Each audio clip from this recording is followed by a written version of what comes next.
You remarried an old man, huh? Haha. What? What are you talking about?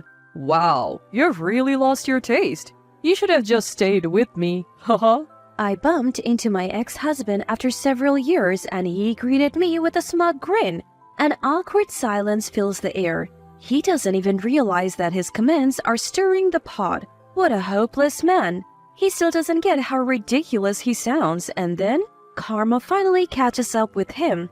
I didn't miss the moment his face turned pale. My name is Olivia Harper, 28 years old. I married the love of my life and we have been a couple for just 1 year. Even though we have only been married for a year, I'm already considering divorce. My husband's name is Jackson, 30 years old. He works for a client company and we often met because we were both in charge of the account.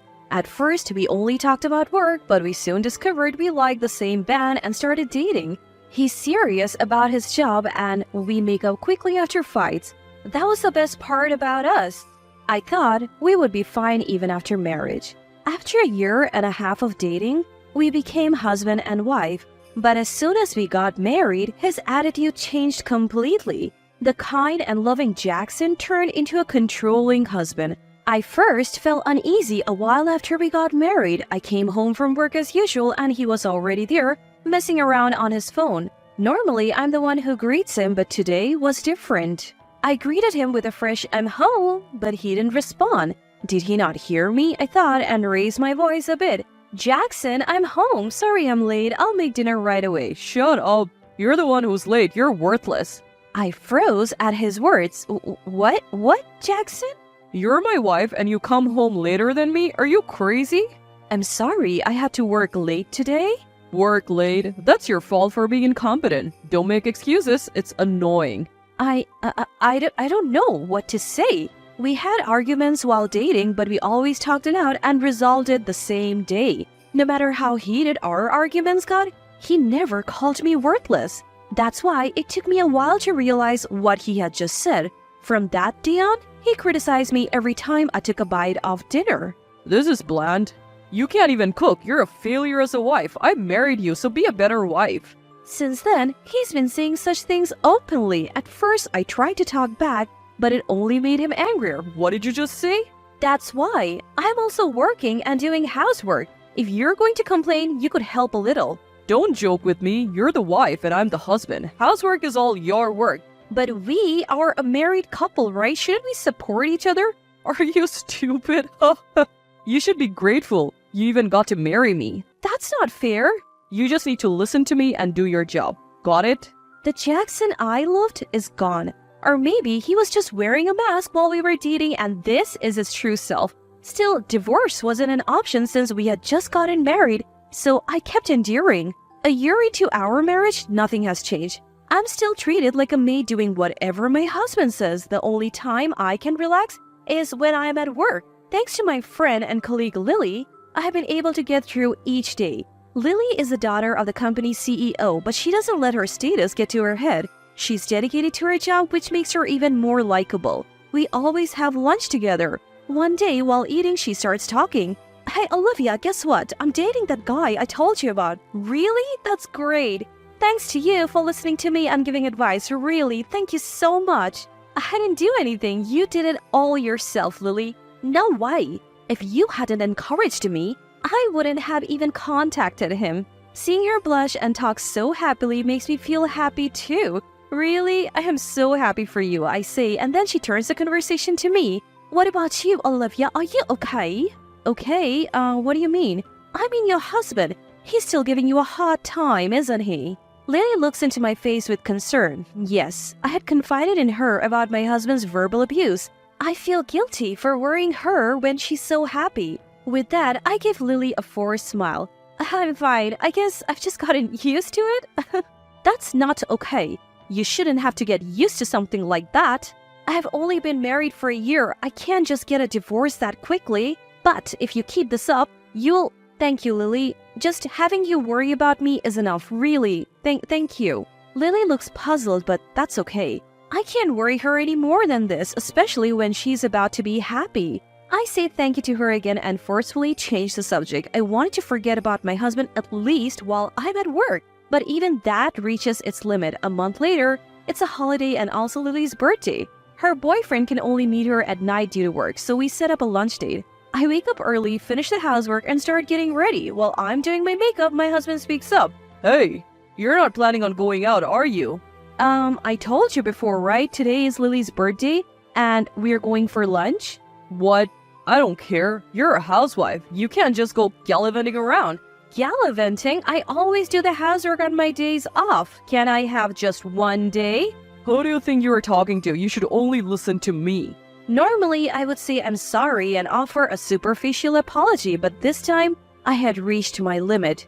Days filled with insults from the man I vowed to love and marry. This wasn't the married life I had envisioned.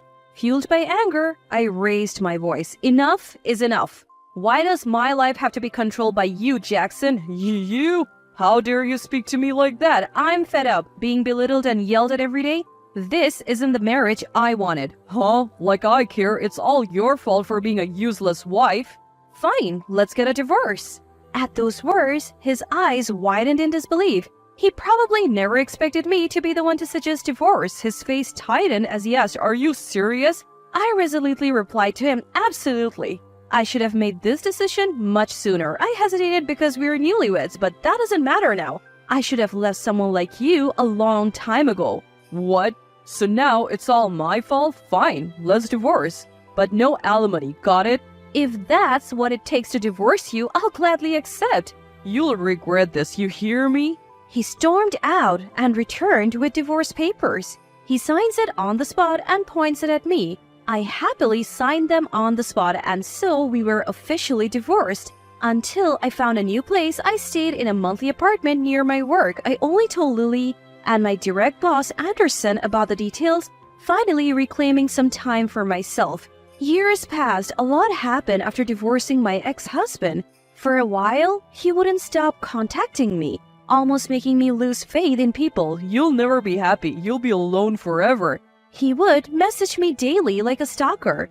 But Carter Anderson, my boss, and Lily saved me. Carter had been my mentor since I joined the company and was like a brother to me. When he noticed my distress, he reached out. Hey, are you okay? Mr. Anderson, I'm sorry. I have been making a lot of mistakes lately. That's not what I mean. You seem relieved after the divorce, but you've been looking down again. What happened? Well, my ex-husband won't stop sending me abusive messages. What? Ignore him. Block his number. That day, Carter took me to a few pubs. I initially intended to have a good time, but I ended up pouring out my emotions and eventually broke down crying. From then on, we started having regular meals together, and before I knew it, we were in a romantic relationship. He proposed last month, and now I wear an engagement ring. Carter got promoted and moved departments last month. So we don't see each other at work as much, but we live together so I don't feel lonely. And the best part, Lily is getting married too. The man Lily was marrying was the same guy she had happily talked about years ago. He apparently worked at the same company as my ex-husband, which made me a bit uneasy even though it wasn't his fault. But today was Lily's wedding day. No room for anxiety. On my way to the venue, I ran into Lily's father, the CEO of our company. "Ah, Mr. CEO, hello." Oh, Olivia. Lily always speaks highly of you. "Thank you, sir. Is your wife not with you today?" She went ahead to help with the wedding preparations, so I'm on my way there alone. "I see. Would you like to walk together?" Of course. I'd be delighted to walk with you, Olivia. We made our way to the venue chatting casually. As I was about to check in, I heard a familiar voice from behind. Hey, isn't that Olivia? What? Jackson? Why are you here? Why? It's a colleague's wedding. Of course, I was invited. Long time no see. My bad feeling was confirmed. Lily's fiancé was a colleague of my ex-husband, and they were close enough to invite him to the wedding. He looked at me with a sarcastic smile and said, "So, you remarried an old man, huh?" "What are you talking about?" "You should have just stayed married with me instead of marrying some old guy." "How dare you? It's none of your business." "Why are you mad? Just because you're lonely doesn't mean you should marry some old guy. Showing off that ring, huh?" Oblivious to the awkward atmosphere, Jackson let out a vulgar laugh. That was the last straw. I couldn't let him disrespect the CEO like that. "If this happens, I'll drag you out and kick you out of the ceremony hall." I was about to grab his arm and drag him out when an employee at the reception yelled at Jackson. Shut up! Do you even know who this man is? Huh? What? He's Olivia's current husband, right? Who are you to call the CEO old man? That's incredibly rude. What? CEO? Yes, this gentleman is Lily's father and the CEO of our company, Mr. Mason. Jackson's face turned ashen when he realized the gravity of his mistake. No man is so lucky. His face turned a shade of blue as he finally realized his blunder. The CEO approached my ex-husband with a relaxed smile. Nice to meet you. You're Olivia's ex-husband, right? Yes, I am. We've been doing business with your company for a while. Just so you know, I am the CEO. I'm sorry, I didn't know. Don't worry about it. I was just about to end our business relationship with your company. What? Wait, that would be a problem for us. Stammering, Jackson pleaded with the CEO. If a major deal falls through because of him, his standing in the company would be at risk. He seemed to realize this, lowering his head, his face as wide as a sheet. But I knew from Lily the CEO is someone who never changes his mind. Unmoved by my ex-husband's desperate excuses, the CEO finally stated, "Enough. This happened because of your inappropriate behavior. Not only did you insult me, but you also hurt Olivia, whom you have divorced. I can't continue doing business with a company that employs someone like you." Wait, what about my position? Your position? I couldn't care less. We won't be inconvenienced at all by ending our relationship with your company. To be frank, we have the upper hand. There are plenty of companies that want to do business with us. You can't be serious. Moreover, your colleague Lily's fiancé, we're thinking of poaching him to groom him as the next CEO. So there's absolutely no downside for us. Why would you go to such lengths for Olivia? Olivia is the only person who treated my daughter like a normal person. Most employees limit their interactions with the CEO's daughter. Olivia didn't care about that and became good friends with Lily. Thanks to her, my daughter could be at ease in the company. I've often heard my daughter say, "I'm grateful to Olivia." I had no idea. Anyone who hurts someone my daughter is grateful to won't be forgiven by me. At the CEO's words, his shoulders trembled violently. Unable to bear the cold stares around him, he collapsed to his knees. I looked down at him calmly. Do you understand now how unreasonable you have been? Olivia, help me. I can't go on like this. Thanks to you for divorcing me. Thanks to you, I'm incredibly happy now. The CEO approached me after my final words and said, "Shall we go?" I nodded silently and walked away from my ex-husband with the CEO. Later, I heard that my ex couldn't handle the atmosphere and left the venue. The next day, the CEO contacted his company and ended the business relationship that had lasted for several years. Jackson was held accountable, losing any chance of promotion and even facing a pay cut. He's now keeping a low profile at work amid harsh criticism and cold stares from colleagues. As for me, I recently completed my marriage registration. Since I married Carter, who is my boss, everyone at the company celebrated and I was able to resign. From now on, I plan to support him as a homemaker. Marriage isn't the only path to happiness. I became certain of that after divorcing my ex-husband. But one thing is clear, the quality of married life can change dramatically depending on your partner. I intend to prove that, living my life with Carter from now on.